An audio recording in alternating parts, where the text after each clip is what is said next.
السلام علیکم، welcome back to the new video.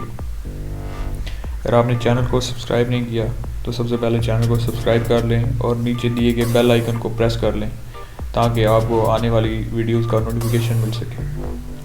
آج ہم بات کریں گے مکتی بانی کے بارے میں۔ صدیق سالک اپنی کتاب میں نے ڈھاکہ ڈوبتے دیکھا میں لکھتے ہیں کہ 1971 کی جس سورش میں ماہ دسمبر میں پاکستان اور بھارت کے درمیان باقاعدہ جنگ کی صورت اختیار کی، اس کی ابتدا مارچ میں ہی ہو چکی تھی۔ اس کی پشت پناہی بھارت کر رہا تھا، اس کے آثار شروع ہی سے نظر آ رہے تھے۔ فوجی کارروائی کے فوراً بعد بھارت نے عملی حمایت در پردہ اور اخلاقی حمایت سر عام شروع کر دی تھی۔ وزیر اعظم اندرا گاندھی نے 27 مارچ کو لوک سبھا کی تقریر میں یہ کہا، میں ان معزز ارکان کو جنہوں نے دریافت کیا ہے کہ آیا مشرقی پاکستان کے بحران کے متعلق بروقت فیصلے کیے جائیں گے، یقین دلانا چاہتی ہوں کہ ہمارے نزدیک بروقت فیصلوں کی بہت اہمیت ہے، کیونکہ وقت گزرنے کے بعد فیصلے کرنے کا کوئی فائدہ نہیں ہوتا۔ 4 روز بعد اسی ایوان میں حسب ذیل قرارداد منظور کی گئی۔ یہ ایوان ان باغیوں کو یقین دلانا چاہتا ہے کہ ان کی جدوجہد اور قربانیوں کو بھارت کی بھرپور ہمدردی اور حمایت حاصل رہے گی۔ اسی روز بھارت کے ایک اہم ادارے کے سربراہ مسٹر اے کے سبرامنیم نے عالمی امور کی بھارتی کونسل کے زیر اہتمام مذاکرے میں یہ اعلان کیا، بھارت کو اب اس حقیقت کا اعتراف کر لینا چاہیے کہ اس کا مفاد پاکستان کی شکست و ریخت میں ہے۔ اس طرح کا موقع ہمیں پھر نہیں ملے گا۔ اس تقریر کے دوران انہوں نے پاکستان اور بھارت کا دشمن نمبر 1 قرار دیا اور موجودہ بحران کو صدیوں میں ایک سنہری موقع ٹھہرایا۔ عملی حمایت جو در پردہ جاری تھی، اس کا ایک ثبوت بھارتی بارڈر سیکیورٹی فورس کے وہ سپاہی تھے جو سرحد سے کئی میلوں دور سلٹ اور جیسور کے علاقوں میں پکڑے گئے تھے۔ بعد میں اسی سرحد فوج کے انسپکٹر جنرل نے اپنے سپاہیوں کو باغیوں کے اولین سرکاری میزبانی قرار دیا۔ اس کے علاوہ بھارت کی باقاعدہ فوج کے کئی افسر سادہ کپڑوں میں مشرقی پاکستان میں گھس چکے تھے۔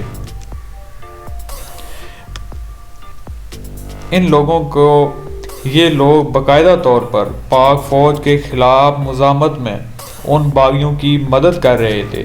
ان میں سے 2 افسروں نے بعد میں صدیق سالک لکھتے ہیں، جب میں اسیر ہو کر بنگلہ دیش کی آزادی کے بعد بھارت میں قید تھا تو وہ لوگ اپنے کارناموں کو بڑے فخر سے بتایا کرتے تھے۔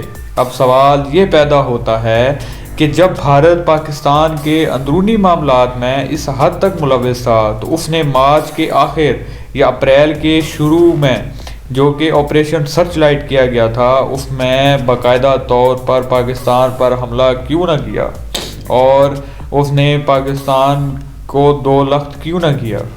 اس کا جواب بھارتی مصنف میجر جنرل ڈی کے ہیلٹ سے ملتا ہے، جو کہ یہ بتاتے ہیں کہ بھارتی فوج کے سربراہ نے اس کی ذمہ داری قبول کرنے سے انکار کر دیا تھا، کیونکہ ان دنوں بھارتی فوج تنظیم نو کے مراحل سے گزر رہی تھی۔ ان کا کہنا تھا کہ 50 ارب روپے کی لاگت سے 5 سالہ دفاعی منصوبہ زیر تکمیل تھا اور بھارت کی جنگی مشین کو حاصل کرنے کے لیے ابھی اہم اقدامات کرنا باقی تھے۔ اس منصوبے کی تفصیل بتاتے ہوئے وہ اپنی کتاب میں لکھتے ہیں، فوج کی افرادی قوت منصوبے کے مطابق ابھی پایہ تکمیل تک نہیں پہنچی تھی، کئی یونٹوں کی نفری کم تھی، رسالے کے بعد دستوں کا قیام بھی نشہ تکمیل تھا، انتظامی امور اور نقل و حرکت کے وسائل کو بھی آخری شکل دینا باقی تھا، فضائی شعبے میں لڑاکا طیارے MiG 21 کی شمولیت ابھی ہونا باقی تھی۔ علاوہ ازیں فاضل پرزوں کی کمی کے باعث بعد لڑاکا طیاروں کی جنگی صلاحیتیں بھی کمزور پڑ گئی تھیں۔ بحریہ میں بھی ساز و سامان کی ترتیب جدید زیر عمل تھی۔ در حقیقت مسلح افواج کی بھرپور جنگی تیاری کے لیے چند ماہ کی مدت درکار تھی۔ اس کے علاوہ یہ امر بھی قابل توجہ تھا کہ خود بھارت کے اندر اس کے کئی ڈویژن حالیہ انتخابات وغیرہ کی وجہ سے امن و امان بحال رکھنے پر مامور تھے۔ اس کی 2 ڈویژن مغربی بنگال آ چکی تھی، مگر اس کے بھاری ہتھیار ابھی تک کشمیر میں پڑے تھے۔ اس کے علاوہ ایک ڈویژن ناگالینڈ اور میزو لینڈ میں متعین تھا۔ فضائیہ کو مشرقی پاکستان پر بھرپور حملہ کرنے کے لیے اضافی ہوائی اڈے درکار تھے۔ اس میں واقع سلچر میں واقع گری گرام کے ہوائی اڈے کو بھی توسیع دینے کے لیے کام جاری تھا۔ بھارت سے شائع ہونے والی ایک اور کتاب سے یہ پتہ چلتا ہے کہ بھارت پاکستان کو چڑھائی کرنے کے لیے 9 ماہ سے تیاری کر رہا تھا۔ کتاب کے 2 مصنفین کا کہنا ہے اس کے لیے ہمیں ان یونٹوں کے لیے مہلت درکار تھی تاکہ ہم ہر طرح کی تیاری مکمل کر لیں، عالمی رائے عامہ کو ہموار کر لیں اور چین کی ممکنہ امداد کے خلاف روس کی یقین دہانی حاصل کر لیں۔ ان اقدامات کے بغیر حملے کا آغاز ممکن نہ تھا۔ جب ہم خانہ جنگی میں مصروف تھے تو بھارت مذکورہ بالا محاذوں پر بھرپور کام کر رہا تھا۔ اس کے فوجی سربراہ جلد از جلد اپنی جنگی سامان پورے کرنے میں لگے ہوئے تھے، جبکہ وزارت خارجہ سفارتی محاذ پر سرگرم تھا۔ اس نے روس سے دوستی کے معاہدے پر دستخط کر لیے تھے۔ دی لائٹنگ کیمپین کے صفحہ نمبر 4 اور صفحہ نمبر 46 پر یہ ساری باتیں درج ہیں۔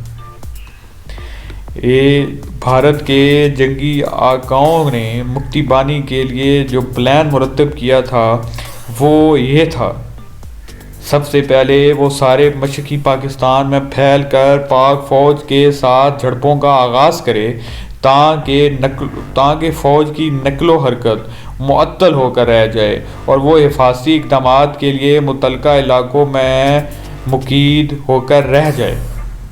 اس کے بعد گوریلا کارروائیوں کو رفتہ رفتہ تیز کر کے پاکستانی فوج کے مورال کو کمزور کیا جائے تاکہ اگر پاکستان میں اس چھیڑ خانی سے تنگ آ کر کھلی جنگ پر مجبور ہونا پڑے تو مکتی بانی بھارت کی باقاعدہ فوج کے لیے مشقی فیلڈ فورس کا کام دے سکے۔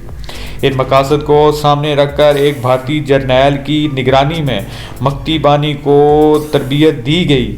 شروع میں تربیت صرف 4 ہفتوں تک محدود تھی، جس میں تخریبی کارروائیاں کرنے اور مکین گاہوں پر گولیاں برسانے، دستی بم پھینکنے اور رائفل چلانے کی مشق کرائی گئی۔ بعد میں تربیت کی مدت بڑھا کر 8 ہفتے کر دی گئی اور مذکورہ کاموں کے علاوہ تمام ہلکے ہتھیاروں کی تربیت دی گئی۔ اس طرح 30,000 افراد کو تربیت دے کر ایک منظم اور مسلح فوج تیار کی گئی اور اسے بھارت کی باقاعدہ فوج کے ساتھ شانہ بشانہ لڑانے کے انتظامات کیے گئے۔ اس کے علاوہ 70,000 مزید افراد کو گوریلا جنگ کی تربیت دے کر مشرقی پاکستان میں بھیجا گیا۔ مارچ کی فوجی کارروائی اور دسمبر کی باقاعدہ جنگ کے دوران ہونے والی گوریلا جنگ اور تخریب کاری کو 3 ادوار میں تقسیم کیا جا سکتا ہے۔ پہلا دور جون اور جولائی کا تھا۔ اس عرصے میں مکتی بانی نے اپنی کارروائیوں کو سرحدی علاقوں تک محدود رکھا، جہاں اسے سرحد پار سے بھارتی فوج کی اخلاقی اور پھر مادی امداد ملتی رہتی تھی۔ اس دور میں باغیوں میں زیادہ جرأت نہ تھی۔ وہ عموماً چھوٹی موٹی حرکتیں کر کے سرحد پار بھاگ جاتے تھے اور جہاں کہیں خطرے کی بو آتی فوراً غائب ہو جاتے۔ ان کی زیادہ تر توجہ چھوٹی چھوٹی جو پلیاں اڑانے اور ریلوے لائن پر سرنگیں بچھانے اور ایک آدھ دستی بم پھینکنے پر مذکور تھی۔ دوسرا دور جو ہے وہ اگست اور سپٹمبر کا تھا۔ اب ان کی تربیت اور طریقہ کار خاصی بہتر ہو گیا تھا۔ ان کی ذاتی جرأت اور قائدانہ صلاحیتوں میں نمایاں فرق نظر آنے لگا تھا۔ اب وہ فوجی قافلوں اور مکین گاہوں پر حملے کرنے، بحری جہازوں کو ڈبونے اور اہم سیاسی شخصیتوں کے قتل کرنے میں ملوث پائے گئے۔ ان تمام کارروائیوں میں ڈھاکہ اہمیت کا حامل تھا۔ تیسرا دور اکتوبر اور نومبر کا ہے۔ اب وہ سرحدی علاقوں اور صوبے کے اندر بھی بہت مستعد ہو چکے تھے۔ سرحدی چوکیوں پر بھارتی توپ خانے کی مدد سے باقاعدہ حملہ کرتے اور اہم شہروں میں تخریب کاری کی کارروائیاں کرتے۔ اس عرصے میں انہوں نے بعض سرحدی علاقوں میں گھس کر مورچے کھود لیے جہاں سے انہیں نہ ہٹایا گیا۔ بعد ازاں باقاعدہ جنگ کے دوران یہ مورچے بھارتی فوج کے لیے بہت مفید ثابت ہوئے۔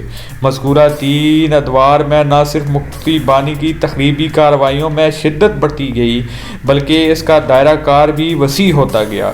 اس سے پوری طرح عہد برآمد ہونے لگے اور مکتی بانی کے تربیتی کیمپوں میں بتدریج اضافہ ہوتا گیا۔ شروع میں ان کی تعداد 30 تھی اور اگست میں 40 ہو گئی اور ستمبر میں 84 تک پہنچ گئی۔ ہر کیمپ میں ایک تربیتی مدت کے دوران 500 سے 2000 افراد کو تربیت دینے کی گنجائش تھی۔ تمام کیمپوں سے تربیت پانے والوں کی کل تعداد 1 لاکھ تھی۔ ان شرپسندوں اور باغیوں کے لیے ہتھیار اور دوسرا جنگی ساز و سامان حاصل کرنے میں بھارت کو شروع میں دقت کا سامنا کرنا پڑا، مگر روس سے معاہدہ دوستی کے بعد یہ مشکل حل ہو گئی۔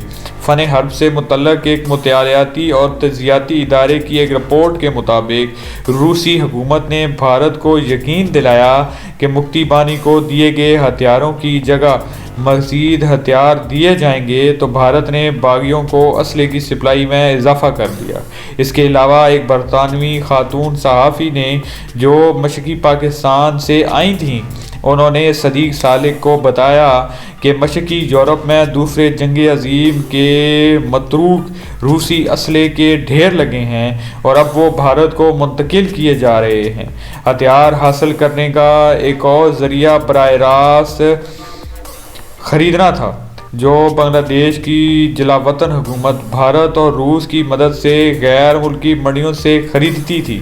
اس لیے بنگلہ دیش کے غیر سرکاری سفیر انگلستان اور امریکہ میں فنڈز اکٹھے کرتے تھے۔ یہ تو تھا سرحد کے اس پار جنگی تیاریوں کا حال۔ آئیے دیکھیں کہ اس چیلنج سے نپٹنے کے لیے پاکستان کے وسائل کیا تھے۔ مشرقی بازو میں پاکستان کے صرف اور صرف 1620 افراد افسر اور 41,000 جوان جو ہیں وہ متعین تھے، جن کے ذمے 55,162 مربع میل علاقے کا دفاع تھا۔ دوسرے جنگ عظیم کے مشہور گوریلا لیڈر ٹی.اے. لانس نے اپنی کتاب میں لکھا ہے کہ ہر 4 مربع میل قطع اراضی کے لیے حفاظت کرنے میں سپاہی درکار ہوتے ہیں۔ لانس نے یہ تناظر صحرائی جنگ کے تناظر میں مقرر کیا تھا جہاں حد نگاہ کافی دور تک جاتی ہے، مگر مشرقی پاکستان میں وافر درختوں اور سبزے کی وجہ سے حد نظر خاصی محدود تھی، جس کا مطلب یہ تھا یہاں تھوڑے علاقے کے لیے زیادہ نفری درکار تھی۔ لیکن اگر ٹی.ایس. لانس کے فارمولے سے بھی اندازہ لگایا جائے تو مشرقی پاکستان کی حفاظت کے لیے کل 4 لاکھ افراد درکار تھے، یعنی دستیاب وسائل سے تقریباً 7 گنا زیادہ۔ ایک غیر ملکی صحافی ڈیوڈ لوشک نے مطلوبہ تعداد کا کم از کم اندازہ 2,50,000 لگایا تھا۔ ان نامساعد اور صبر آزما حالات کے باوجود فوج نے باغیوں کا ڈٹ کر مقابلہ کیا اور پورے 8 مہینے اپنے پاؤں میں کوئی خراش نہ آنے دی۔ اس نے اہم ضلعی ہیڈ کوارٹر اور سب ڈویژنل ہیڈ کوارٹر سمیت تمام بڑے شہروں اور صوبوں کو مکتی بانی سے محفوظ رکھا۔ 370 سرحدی چوکیوں میں سے 260 چوکیوں کو اپنے قبضے میں رکھا۔ فوج نے اپنی کارروائیوں کے لیے بڑے بڑے شہروں میں اپنے اڈے یا ہیڈ کوارٹر بنا رکھے تھے، جہاں سے فوجی دستوں کو علاقوں میں باغیوں کی سرکوبی اور تخریبی کارروائیوں کی روک تھام کے لیے لے جایا جاتا تھا۔ شروع میں یہ فوجی بڑی پھرتی اور مستعدی سے نقل و حرکت کرتے تھے اور باغی ان کا مقابلہ کیے بغیر بھاگ جاتے تھے۔ بعد میں تھکاوٹ کے آثار ابھرنے لگے اور ہمارے فوجی صرف اسی وقت کارروائی کرتے جب یہ ناگزیر ہو جاتی، خواہ مخواہ اصلی یا نقلی تخریب کاروں کو بچایا جاتا تھا۔ تیسرے مرحلے اکتوبر نومبر میں وہ عموماً اپنے ہیڈ کوارٹر سے چبک کر رہ گئے تھے اور باہر نکل کر خطرہ مول لینے سے گریز کرنے لگے تھے۔ شورش کے ان 8 مہینوں کے مختلف ادوار کا گراف بنایا جائے تو پتہ چلتا ہے کہ جو مکتی بانی کی کارروائیاں بڑھتی جا رہی تھیں، ہماری دفاعی کارروائیاں اتنی ہی کم ہوتی جا رہی تھیں۔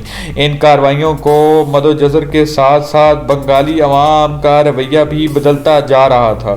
وہ عموماً جیتنے والی ٹیم کا ساتھ دیتے تھے۔ جب ہمارے فوجی باغیوں کو مار بھگاتے تو مقامی لوگ ان کا دم بھرنے لگتے تھے، لیکن جو ہی وہ واپس ہیڈ کوارٹر جاتے اور باغی متعلقہ علاقوں میں گھس آتے تو بنگالی اپنے نئے آقاؤں کی خوش آمدید کہتے۔ بعض افراد اتنے ہوشیار تھے کہ انہوں نے بنگلہ دیش اور پاکستان دونوں ممالک کے فوجی پرچم بنوا رکھے تھے اور حسب ضرورت ایک جھنڈا اپنے مقام پر لہرا دیتے تھے۔ صحیح وقت پر صحیح جھنڈے کا صحیح مقام پہ ہونا عموماً وافر بلا سمجھا جاتا تھا، لیکن سبھی بنگالی اتنے خوش قسمت یا ہوشیار نہ تھے کہ وہ مرغ بادنما بن کر اپنی جان بچا لیتے۔ ان میں سے کئی پاک فوج اور مکتی بانی کی آویزش میں سب کچھ اپنا کھو بیٹھتے۔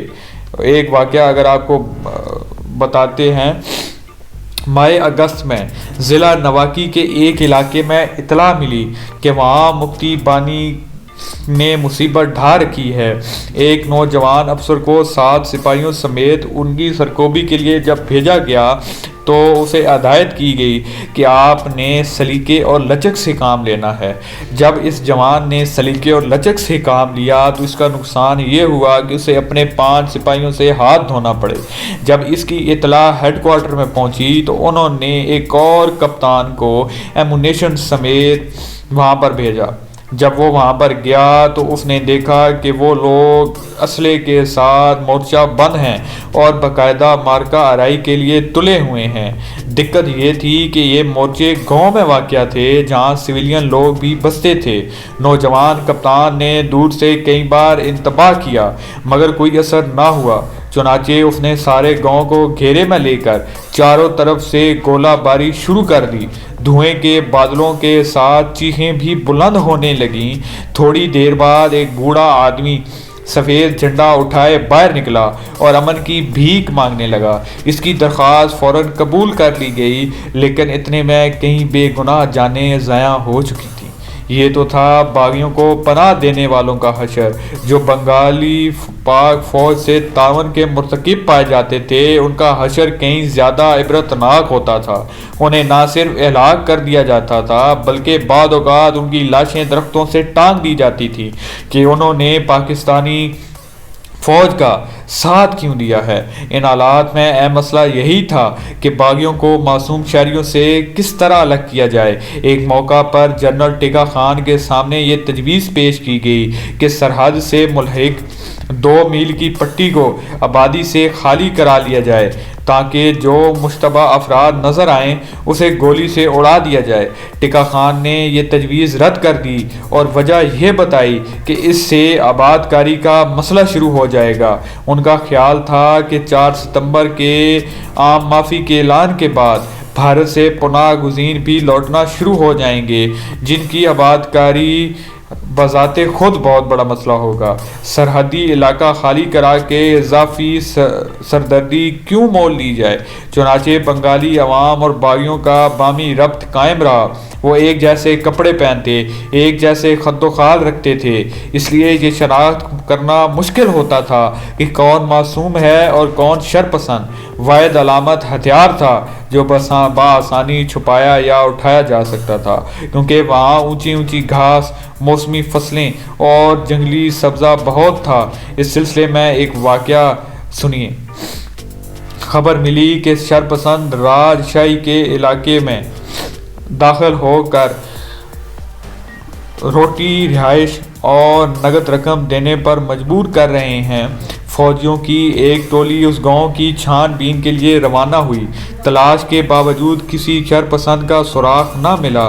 البتہ ایک کھیت میں کام کرتے ہوئے کسان نظر آئے، لیکن بے ضرر کسانوں کو چھیڑنا مناسب نہ تھا، لہٰذا وہ مایوس ہو کر لوٹنے لگے تو ایک بارش شخص سے ان کی اچانک ملاقات ہو گئی۔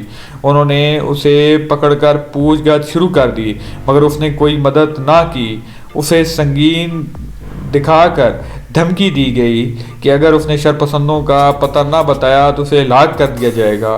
اس نے تینوں کسانوں کی طرف اشارہ کیا، انہیں فوراً حراست میں لے لیا گیا۔ ان کی نشاندہی پر اس کھیت میں مستعد گرنیڈ، دھماکہ خیز مواد اور بنگلہ دیش کے پرچار کے لیے مطبوع اشتہار موجود تھے۔ یہ تینوں مکتی بانی کے سرگرم رکن تھے۔ پاک فوج کو دھوکہ دینے کے لیے باغیوں نے اور بھی کئی ہتھ کنڈے اختیار کیے۔ مثلاً جیسور سیکٹر کے مینا پول اور راگھوناتھ کے درمیان پاکستانی سپاہی گشت کر رہے تھے۔ سامنے سے ایک مفلوق الحال شخص آتا دکھائی دیا، جس کے ہاتھ میں سبزی کا تھیلا تھا۔ تھیلے سے باہر سبزی دور سے دکھائی دے رہی تھی۔ اس نے یوں ہی بھیک ماری اور چلا کر پوچھا، کون ہو تم؟ وہ تھر تھر کانپنے لگا۔ اس کے تھیلے کی تلاشی لی گئی تو اس میں سے تخریب کاری کارروائیوں کے لیے ٹائم فیوز اور دیگر سامان نکلا۔ اس طرح ایک بار لیفٹیننٹ فرخ نے دریائے برہم پترا کے پارٹ سے ایک کشتی پکڑی، جس میں بظاہر وہ پھل لدے ہوئے تھے، لیکن اندر بارودی سرنگیں اور گرنیڈ بھرے ہوئے تھے۔ ان تمام کارروائیوں سے پاکستان کے مشرقی حصے یعنی کہ بنگال کو کافی نقصان پہنچا۔ بنگالی عوام جو کہ پاکستانی فوج کی مدد کرنا چاہتے تھے، وہ کھل کر سامنے نہیں آ سکتے تھے، اور اگر وہ سامنے آتے تو انہیں وہ بنگالی مکتی بانی شہید کر دیتے یا انہیں مار کر ان کی لاشوں کے ساتھ زیادتی کی جاتی۔ رضاکاروں کی تنظیم بنائی گئی۔ ان رضاکاروں کی تنظیم کے دو مقاصد یہ تھے کہ یہ پاک فوج کی افرادی قوت میں اضافہ کریں اور دوسرا مقامی لوگوں کو دفاعی شرکت کا احساس پیدا کریں۔ اس تنظیم کی مطلوبہ نفری 1 لاکھ تھی، مگر ان میں سے مشکل 50,000 افراد کو فوجی تربیت دی جا سکی۔ ستمبر کے مہینے میں پیپلز پارٹی کا ایک وفد ڈھاکہ گیا، جس نے جنرل نیازی سے شکایت کی کہ انہوں نے جماعتی اسلامی کارکنوں پر مشتمل نئی فوج کھڑی کر لی ہے۔ جنرل نیازی نے، صدیق سالک کہتے ہیں، مجھے بلایا اور کہا کہ آئندہ سے رضاکاروں کو الشمس اور البدر کے نام سے پکارا کرو، تاکہ پتہ چلے ان کا تعلق معرف ایک پارٹی سے نہیں۔ میں نے تکمیل ارشاد کی، البدر اور الشمس رضاکاروں نے پاکستان کی سلامتی کے لیے اپنی زندگیاں وقف کر رکھی تھیں۔ وہ ہر وقت پاک فوج کے ہر حکم پر لبیک کہتے تھے۔ انہیں جو کام سونپا جاتا تھا وہ ایمانداری اور بعض اوقات اپنی جان قربان کر کر بھی پاکستان کی خدمت کرتے تھے۔ دوسری طرف مکتی بانی پاکستانی فوج کے ساتھ اور نہتے بنگالیوں پر ظلم کرتی تھی، اور ان باغیوں کو ٹھکانے لگانے کے لیے البدر اور الشمس رضاکاروں نے بھرپور پاک فوج کا ساتھ دیا۔ رضاکار اسلحے اور تربیت کے لحاظ سے مکتی بانی سے تو کمزور تھے، ان کو مشکل 2 سے 4 ہفتوں کی ٹریننگ دی گئی تھی، جبکہ مکتی بانی 8 ہفتوں کی بھرپور تربیت حاصل کر چکی تھی۔ اس کے بعد 303 کی دقیانوس رائفلیں تھیں، جو کہ موافق الذکر نسبتاً جدید ساز و سامان سے لیس تھے۔ اس وجہ سے البدر اور الشمس رضاکار کسی نہ کسی حد تک ان سے پیچھے تھے، یعنی کہ ان کی ٹریننگ بھی کم تھی اور جنگی ساز و سامان بھی کم تھا۔ جو خوش قسمت کسی نہ کسی طور پر CMH پہنچ جاتے تھے، ان کی حالت دیکھی نہ جاتی تھی، ان کے اعضاء سرے سے غائب ہوتے اور کسی کا چہرہ بری طرح مسخ ہوتا تھا، کوئی کانوں سے معذور ہو چکا ہوتا تھا، کوئی آنکھوں سے محروم۔ ان میں سے اکثر ایسے تھے جو بچ تو گئے تھے مگر ہمیشہ کے لیے اپاہج ہو کر رہ گئے تھے۔ اس محبت کی، عشق کی داستان میں البدر اور الشمس کے رضاکاروں نے بھرپور وہ کہانیاں درج کروائیں اور اپنے ملک کے لیے بہت سارے کام کیے۔ اگر آپ کو ویڈیو پسند آئی ہو تو اس ویڈیو کو لائک کریں اور چینل کو سبسکرائب کریں۔ انشاءاللہ اگلی ویڈیو میں آپ دیکھیں گے کہ ٹیکا خان کو راولپنڈی واپس کیوں بلایا گیا تھا اور وہ کیا وجوہات تھیں کہ جنرل ٹیکا خان راولپنڈی واپس آئے، اور بحران جو پیدا ہوا تھا اس سے جنرل نیازی نے کیسے نپٹنا شروع کیا۔ اگر آپ کو یہ ویڈیو پسند آئے تو اس کو لائک کریں۔ اپنے ہوسٹ محمد اسیب بلال کو دیجیے اجازت۔ اللہ حافظ۔